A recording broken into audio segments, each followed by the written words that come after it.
Olá, gente, bem-vindos de volta. A gente está falando sobre a criação, mais especificamente sobre o livro do Gênesis, né, e o capítulo 1. E nós falamos nas aulas anteriores, nas conversas que nós tivemos anteriores, sobre quem criou, e nós vimos que quem criou o universo não foi o Big Bang, que quem criou o universo foi Deus, e que esse Deus é Elohim, ele é o Deus forte, e há uma pluralidade de pessoas nessa pessoa Deus, nessa família Deus, que é o Pai, o Filho e o Espírito Santo. Então quem criou, quem idealizou a criação do universo foi o Pai. Ele liberou a sua palavra, a palavra foi Jesus. Jesus, ele fala, ele é o Logos, ele é o verbo do Pai, ele é a sabedoria do Pai, como nós também vimos. E a execução dessa criação foi feita pelo Espírito Santo. A Bíblia diz que o Espírito de Deus pairava sobre a face das águas. Ele dá essa ideia de como uma galinha chocando, trazendo vida. E trouxe vida para algo que era o caos. A matéria-prima de Deus era o caos, era sem forma e vazia. A matéria-prima era confusa e vazia, né? Era o abismo. E Deus gerou beleza desse caos, assim como Ele faz com cada um de nós. Como que Ele criou? Ele criou tudo pela palavra do seu poder. Tudo que Deus faz é através do seu Filho, é através da sua palavra, é através do verbo, é através do Logos, que é Jesus. E a gente viu no capítulo 1, especialmente, que em vários versículos do capítulo 1 de Gênesis, a Bíblia vai dizer: disse Deus, Deus também disse, e disse. Então, Deus faz tudo pela palavra do seu poder, e Ele sustenta todas as coisas pela palavra do seu poder. E quando que Ele criou? No versículo 1 de Gênesis 1, a Bíblia vai dizer: no princípio criou Deus os céus e a terra. Mas como que a gente pode conceber princípio se Deus é eterno e se Deus não tem princípio nem fim? Então Deus criou a noção de tempo, Ele criou o princípio, né, o Cronos, como nós entendemos, porque o Kairos é o tempo de Deus e o Cronos é o nosso tempo de 24 horas. Ele cria a noção de tempo para seres que vivem e que são medidos pelo tempo, que vivem no tempo e são medidos pelo tempo. Então Ele criou tudo do nada. Mesmo a matéria-prima, que era o caos, mesmo aquela matéria sem forma e vazia, ela foi criada por Deus, ela não pré-existia, ela não era eterna. E então Deus criou, Ele criou através da sua palavra, e Ele criou o universo no princípio. Hoje a gente vai falar um pouquinho, a gente vai começar a falar sobre a criação do homem e da mulher, né, que a gente entende como a coroa da criação. E eu vou ler o versículo 26 de Gênesis 1, que diz assim: também disse Deus, então de novo Deus disse: façamos o homem à nossa imagem, conforme a nossa semelhança. Tenha ele domínio sobre os peixes do mar, sobre as aves dos céus, sobre os animais domésticos, sobre toda a terra e sobre todos os répteis que rastejam pela terra. Um detalhe muito importante antes de a gente começar a se aprofundar mais nessa criação do homem e da mulher, é que nós falamos e nós lembramos que quando Deus criou os seres, Ele falou para o habitat daqueles seres. Então quando Deus cria os peixes, os cardumes, Deus fala para as águas: produzam peixes.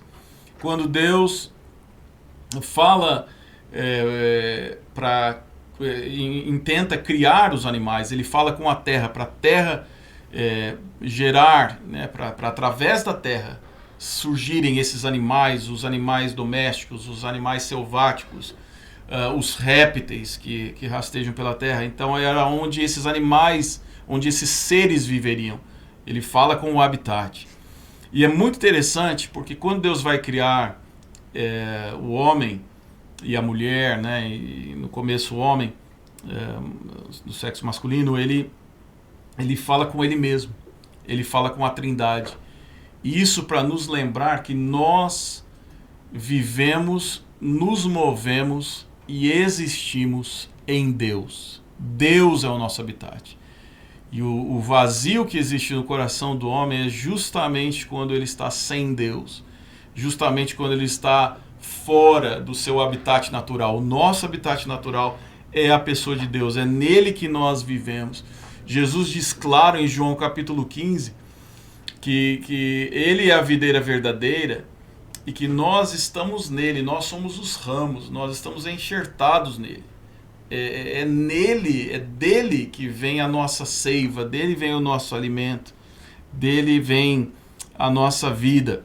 E a gente tem aqui na criação do homem a criação que aconteceu no 6º dia, no último dia da criação. E aliás, foi a segunda parte da criação do 6º dia. A criação do homem foi a segunda parte da criação do último dia, que foi o 6º dia. E uma razão de ter sido no último dia a criação do homem, uma das razões principais, eu penso, que ele tenha sido criado depois de todos os outros seres foram criados antes do homem. Eu penso que Deus fez assim, primeiro para que ninguém pudesse dizer que o ser humano ajudou a Deus na obra da criação, para que ninguém pudesse ter a menor, não tivesse a menor pretensão de dizer que o homem teve alguma participação na criação. O homem não participou em nada da criação do universo. E aliás, isso é extremamente importante para nós, porque isso traz humildade para o nosso coração. A glória sempre é de Deus. Ele é o Criador. E isso ele fez porque o homem, depois da queda, se tornou extremamente orgulhoso. O orgulho é a raiz de todos os outros pecados nossos. E no livro de Jó, que era um homem temente a Deus e que passou por muitas adversidades, talvez como ser humano foi quem passou as maiores adversidades. Ele perdeu filhos, ele perdeu os bens, ele perdeu a saúde, ele só não perdeu a vida. E em Jó, quando Deus está conversando com Jó, no capítulo 38, versículo 4, Deus faz uma pergunta para Jó, porque Jó estava questionando todas as questões que haviam acontecido com ele, toda a situação da vida dele. E Deus faz uma pergunta para Jó. Deus diz assim: onde estavas tu? Onde que você estava, Jó? Quando eu lançava os fundamentos da terra. Diz-me, diz para mim, se tens entendimento. E essa pergunta, ela ecoa para todo ser humano. Nós precisamos nos humilhar diante de Deus e reconhecer que nós somos totalmente dependentes dele. Reconhecer que ele é a razão da nossa vida, ele é o Criador e ele é o sustentador da vida de todos os seres e da nossa vida como seres humanos. Então, é uma pergunta que ecoa no nosso coração, né? Toda vez que a gente se sentir alguém mais do que a gente deve se sentir, mais do que a gente deve ser, essa pergunta ela vai ecoar no nosso coração. Onde você estava quando eu lançava os fundamentos da terra? Diz para mim se é que você tem entendimento. Mas uma outra razão, e aí a parte boa da coisa, é a parte da honra. Houve uma honra concedida por Deus para que o homem pudesse habitar no palácio que Deus havia feito para ele, já todo pronto e já todo mobiliado. Então Deus cria todas as coisas. Deus cria o Éden, cria o jardim no Éden, e cria os animais, e cria as árvores frutíferas. E Deus prepara tudo como um pai que prepara o enxoval para o seu nenê. Então, Deus preparou o quartinho, Deus preparou, né, a decoração toda, para que o homem, quando fosse criado, já fosse colocado em um lugar pronto, lindo e mobiliado. E quando a gente olha também para essa criação do homem, outro detalhe muito importante é a gente perceber que quando Deus cria todas as outras coisas nos 6 primeiros dias, então para o restante da criação, a palavra liberada por Deus é como uma palavra que tem autoridade, né? Então a Bíblia vai dizer, disse Deus, produza, crie, né, gere. Deus fala como quem tem autoridade, e ele tem porque ele é Deus.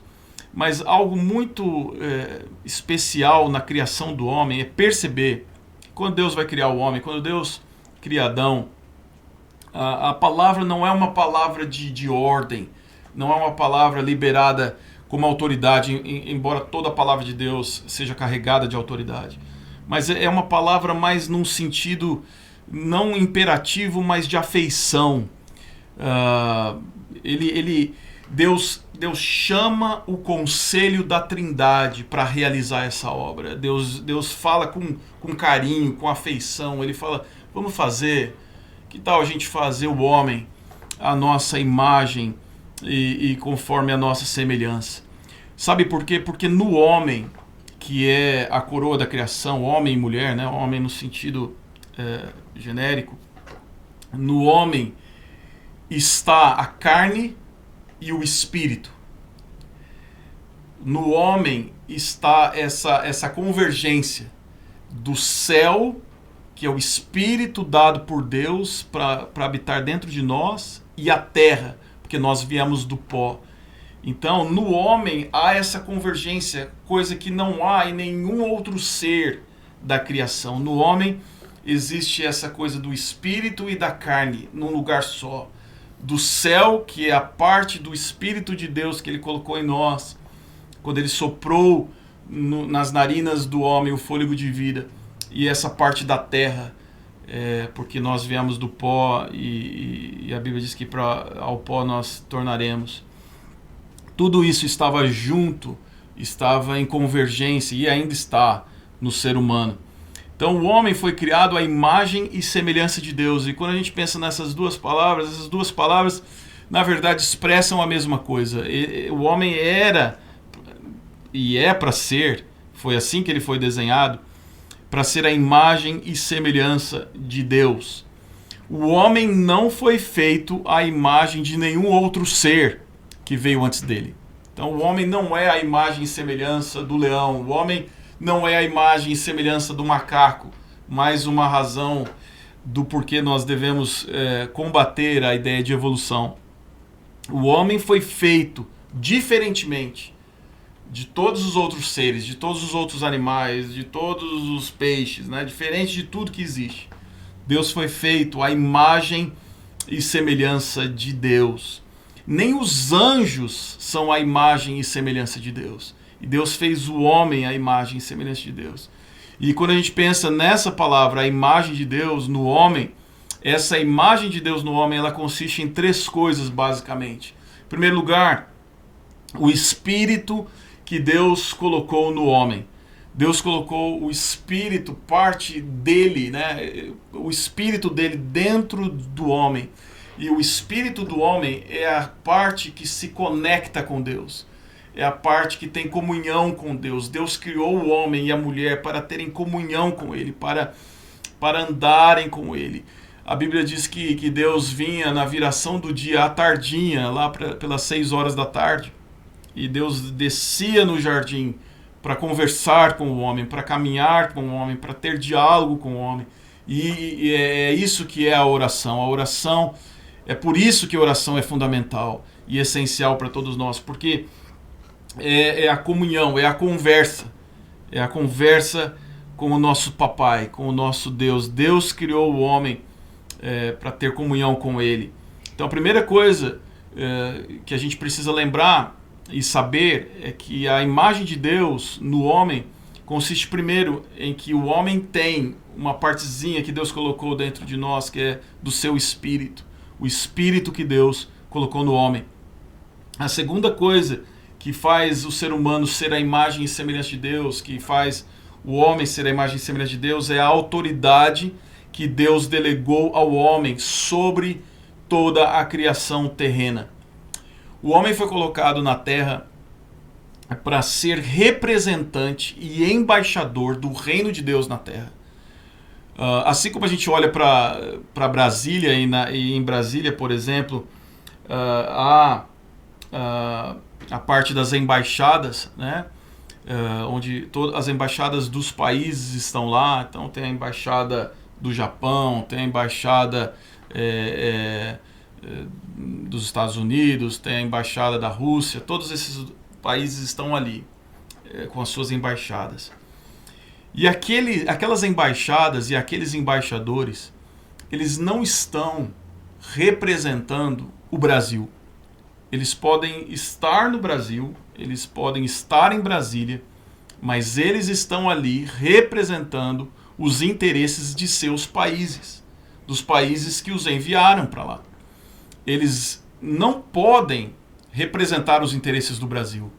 Eles só podem continuar como embaixadores se eles representarem os interesses e os ideais dos países que os enviaram para aquele outro país. Então, quando a gente pensa no homem, quando a gente pensa em Adão e Eva, Deus criou Adão e Eva para serem embaixadores do reino de Deus aqui na terra. O homem jamais foi criado para representar os seus próprios interesses. O homem não tinha essa permissão de Deus para representar os seus interesses pessoais. A ideia era que o homem representasse para toda a criação, para todos os outros seres, a imagem e a semelhança de Deus. Que a criação, ao olharem para Adão ao olharem para Eva, vissem em Adão e Eva a imagem de Deus, a imagem de Jesus, e vissem e reconhecessem essa autoridade no homem, porque essa autoridade havia sido delegada pelo próprio Deus. Então, ao olhar para Adão e Eva, a criação veria Deus, veria a representação de Deus. E em terceiro lugar, quando a gente fala de imagem e semelhança de Deus, o homem foi feito à imagem e semelhança de Deus no sentido da pureza, da retidão. Toda a alma do homem, os sentimentos do homem, a mente do homem, né? Mente, emoções e a vontade do homem, o arbítrio do homem, estavam todos santificados, eram todos santos, todos puros, todos retos. Né? E isso expressava a imagem de Deus, porque Deus é santo, Deus é puro, Deus é reto.